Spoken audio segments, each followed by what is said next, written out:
Welcome back to the Fertile Dark, where we delve into the depths of psychology and spirituality, helping you find profound insights and practical tools for personal transformation and self-discovery. I'm your host, Daniel, and today we'll be exploring the profound wisdom of dreams. Dreams have fascinated humanity across cultures and time, serving as windows into the unconscious, guides for personal growth, and connections to the spiritual realm. And today we'll be drawing from a range of sources, including the works of Carl Jung, Stephen Eisenstadt, and more, to uncover the layers of meaning and wisdom embedded in our dreams. I actually recently had the opportunity to attend a multi-day workshop where one of the presenters approached the topic of dreams from what I would consider to be a stereotypical perspective in the Western world, especially the United States. He stood up at the beginning of his presentation and opened by sharing a dream that he had had. He talked about these two prominent figures that appeared in his dream, how they were behaving in ways that seemed in some ways unusual, and how ultimately there was a message in the dream that he was going to use as the basis for his entire 2.5 hour block of time.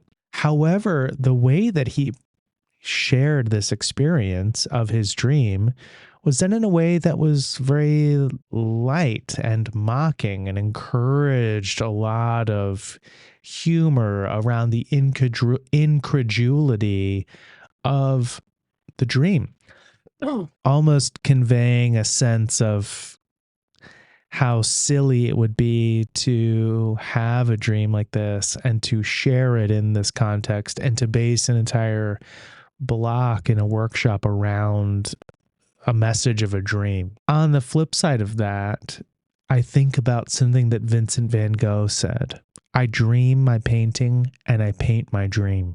And I think Vincent van Gogh's work is absolutely incredible. And really, the fact that he would come and say that he paints his dream, I feel like provides a really powerful counterpoint to the one made by this workshop presenter. And so today, I hope that we can explore dreams from a variety of perspectives in a way that lends an air of importance and respect for the amount of information and insight and wisdom that can come during those hours that we spend sleeping and dreaming. From a cultural perspective, dreams have played a significant role in a variety of places and ways. For example, in the Australian Aboriginal culture, the dream is known as the dream time and serves as the foundation of their culture, providing a framework for understanding the world and one's place within it. The stories of the dream time recount the creation of the land, the animals, the people, and embed the cultural memory and history of their society.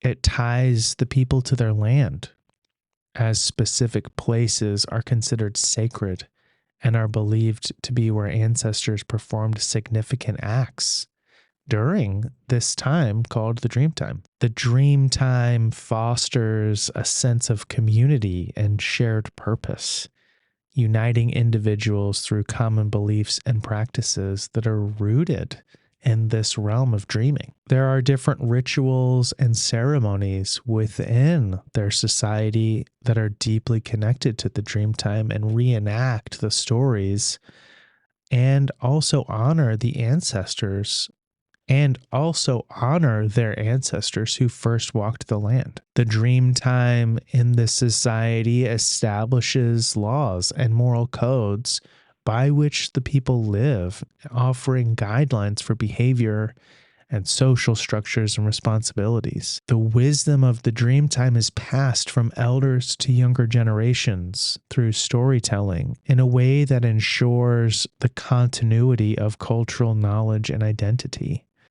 And even healing practices are often connected to the dream time, where shamans and healers draw on its wisdom to restore balance and health.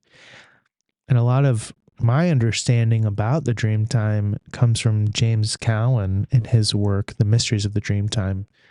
But we see here the really foundational place that it plays within the society. Within Greek culture, Morpheus was a god who was associated with sleep and dreams. Ovid described him as one of the 1,000 sons of sleep who appear in dreams and mimic different forms. Morpheus specifically appeared in dreams in human forms. And the fact that there are 1,000 sons of sleep suggests the significance that the Greeks placed on the dreaming. They built temples called Asclepia, where people went to be healed through dreams. After an initial purification stage, patients would sleep in these temples with the expectation of being told what they would need to do to cure whatever ailment they suffered from. And then they would report their dreams to the priests, who would interpret these dreams in order to diagnose and treat their illnesses.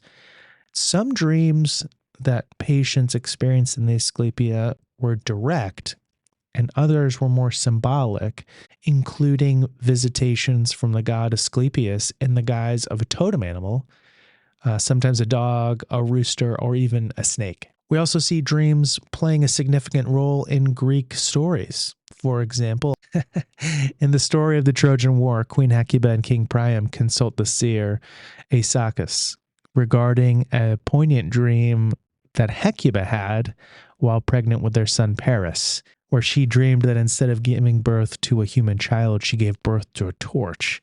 And as she ran through the streets of Troy, she lit everything on fire. And as the seer heard this tale, he told Priam and Hecuba that if their child was allowed to live to adulthood, he would be the cause of the destruction of Troy.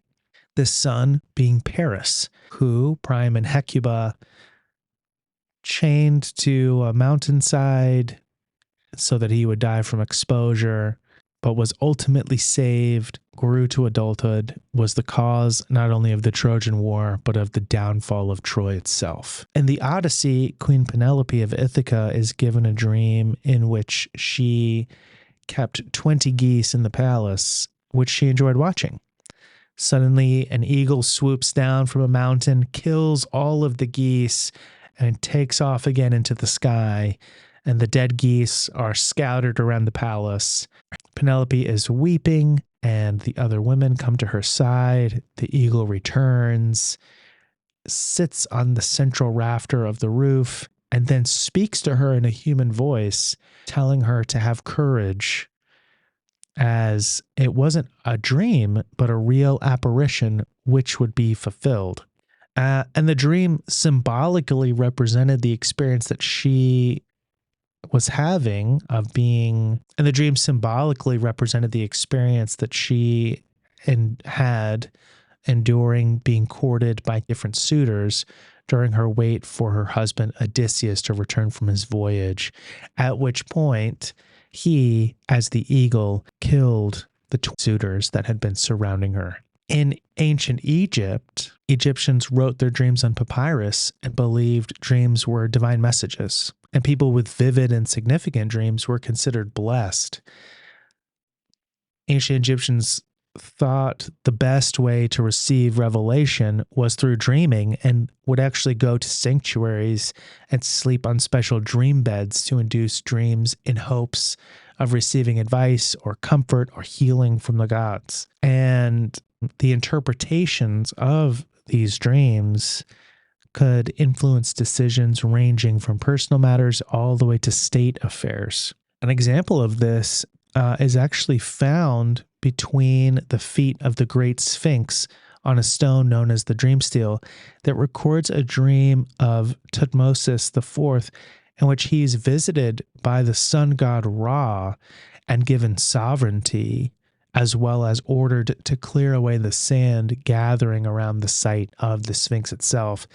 And there are a variety of different ways of understanding the story.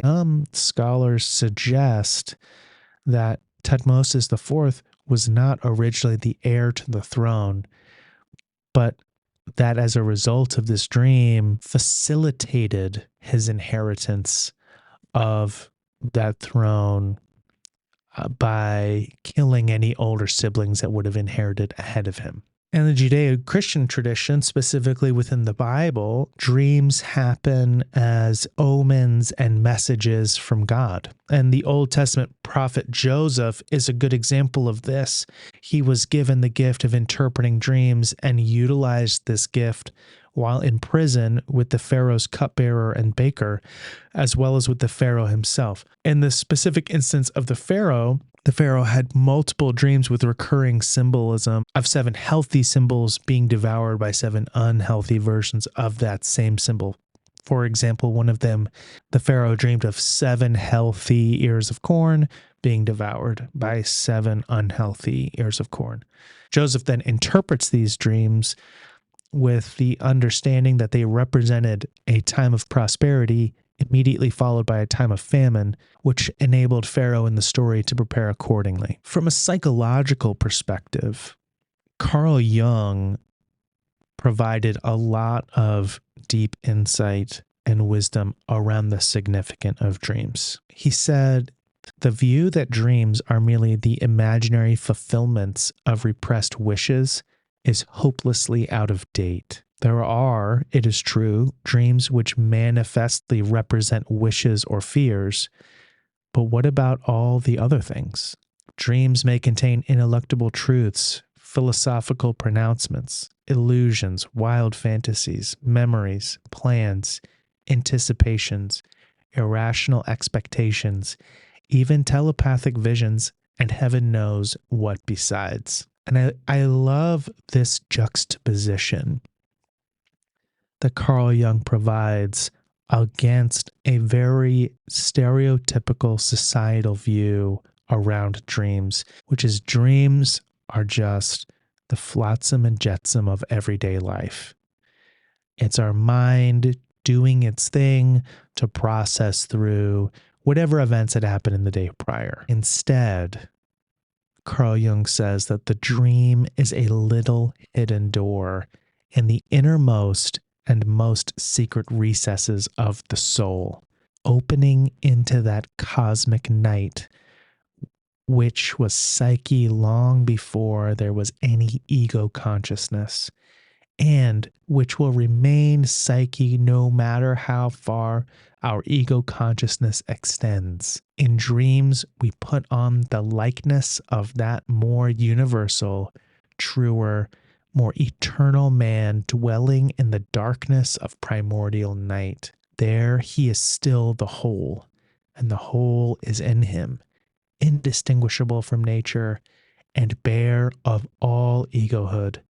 It is from these all-uniting depths that the dream arises, be it never so childish, grotesque, and immortal. He also says that we are so captivated by and entangled in our subjective consciousness that we have forgotten the age-old fact that God speaks chiefly through dreams and visions. Now, regardless of whatever your spiritual tradition is that you subscribe to, there is truth here beyond simply our experience in the daytime waking world. There is another one that is below the surface of consciousness, below the surface of our subjective experience of who we are, that provides a deep and meaningful insight into our truest, most authentic selves. Jung talks about how the psyche has a diurnal side and also it has a nocturnal side. And it's important that when we consider this, that we realize that the nocturnal side is just as precious and important to developing our capacity to become our truest selves as anything else that we do in the waking world. Dream highlights so many different facets of ourself and of our being that we are actually unaware of. Stephen Eisenstadt, in his work Dream Tending, says that dreams offer a direct pathway to the unconscious mind where hidden desires, fears, and potentials reside.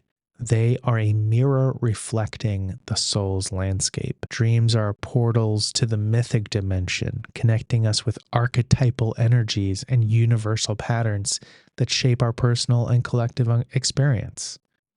And by tending to our dreams, we can cultivate a deeper relationship with our inner world, fostering personal growth, healing, and transformation. He also says that dreams remind us of the interconnectedness of all things, urging us to live in harmony with ourselves, others, and the natural world. They are a bridge to the transcendent, guiding us toward greater wholeness and integration. And this is something that's really powerful, and that is the different functions that dreams can play for us here in some of these words from Stephen Eisenstadt. Personal growth, healing, transformation, harmony with ourselves, harmony with others, harmony with the natural world. A bridge to the transcendent, meaning that it connects us to the spiritual side of ourselves, greater wholeness and greater integration. In our episode on the shadow, we talked about how there are facets of our being that we have cut off from ourselves. The dream is a place where we can go to be able to identify and begin to reclaim those things and integrate them into our lives. Bill Plotkin adds a really important element to this, another function that dream work can provide for us, and that is that through the practice of dream work, we can cultivate a deeper connection with our soul's purpose, aligning our waking life with our true nature and calling. So in addition to the spiritual component of our being, and in addition to integrating those aspects of ourselves that we have cut off, that are hidden from us in our shadow, we can also experience an ascendant function through dreams as we connect to soul and find our true nature and calling. So we're more connected with ourselves, with others, and with the natural world. And as I think about this, I consider some of the other things that Bill Plotkin talks about, as well as Stephen Eisenstadt, which is that the earth itself dreams. We talk often in culture and society about an environmental crisis.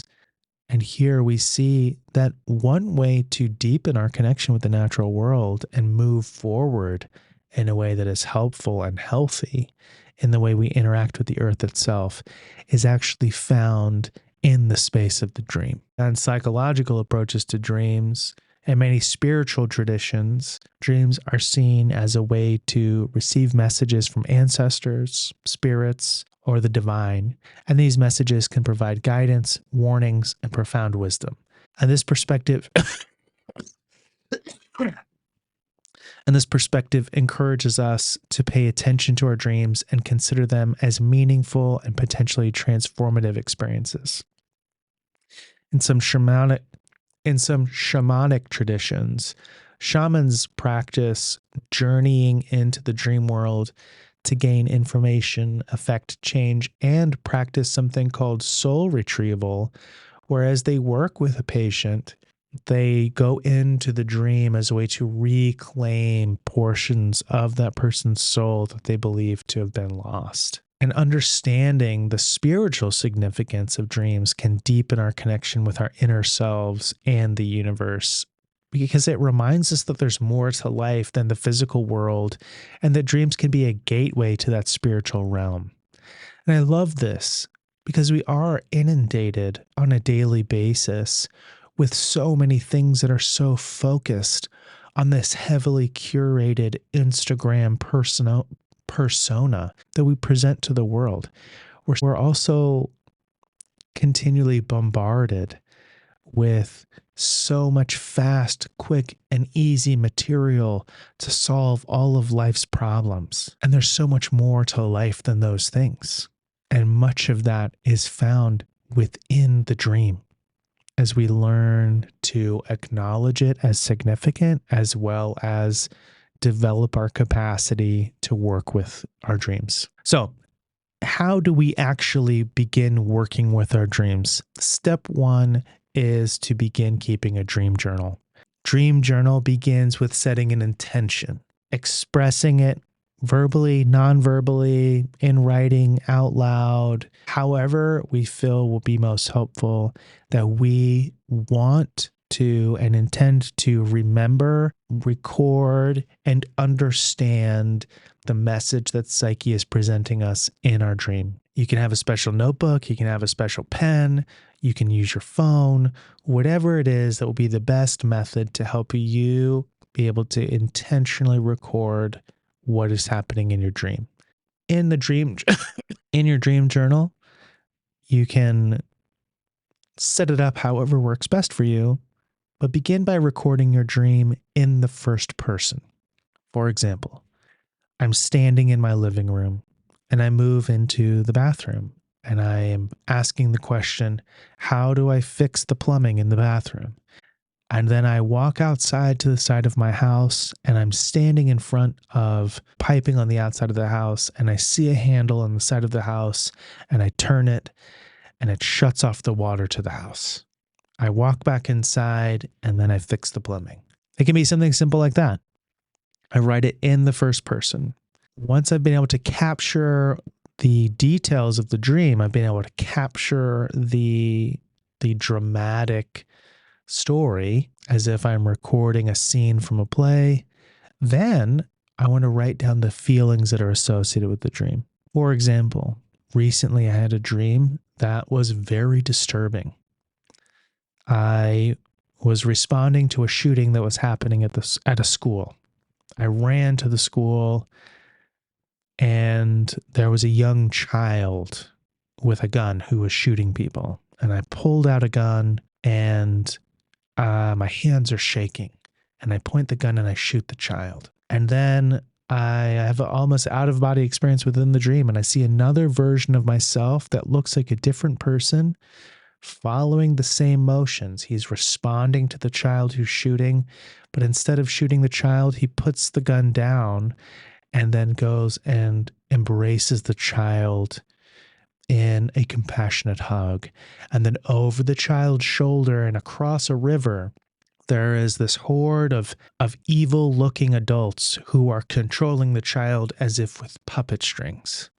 And I wake up and I feel disturbed.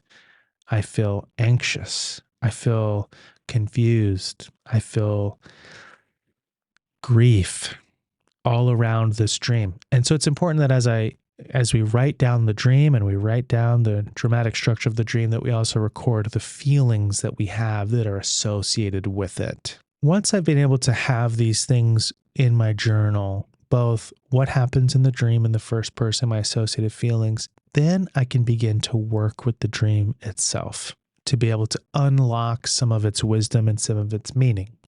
And there are a variety of ways to do this. Some dreams we could consider to be objective. Oftentimes, dreams are very subjective. Just because I see a person in my dream that is a person that I know in my waking life does not mean that the dream is actually about that person. Sometimes it is, often it's not.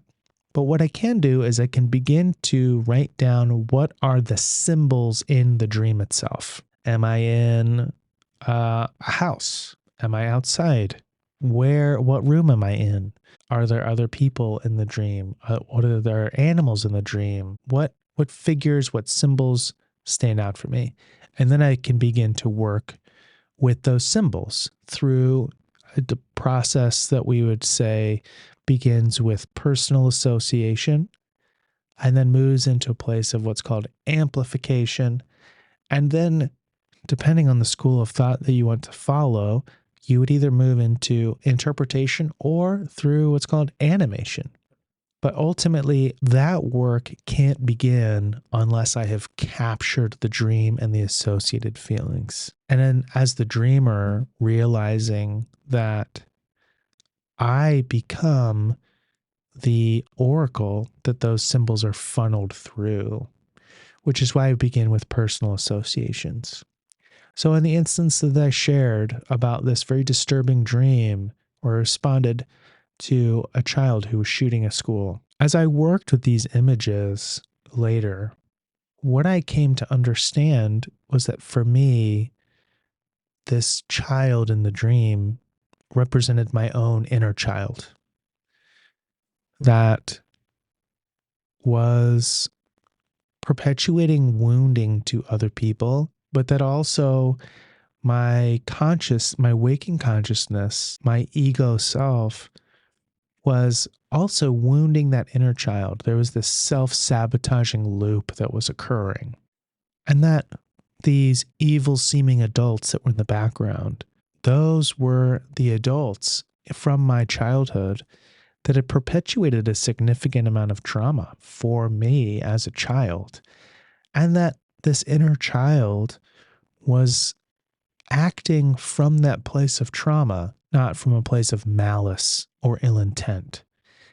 And that the real solution here to be able to come into this space and resolve this self-sabotaging loop was not to continue this aggressive response to this trauma-informed action of the inner child, but to respond with empathy and compassion and love, with a recognition that there was real harm that had been done to this child. And as I realized that, I was then able to take that and do some work around it and come to a really beautiful place of healing, where this dream actually became, to a degree, diagnostic. So I'd invite you that as you move forward, find a way that you can set up a dream journal, whether that's on your phone or with a special notebook with a special pen, and do your best upon waking to capture as much detail as possible.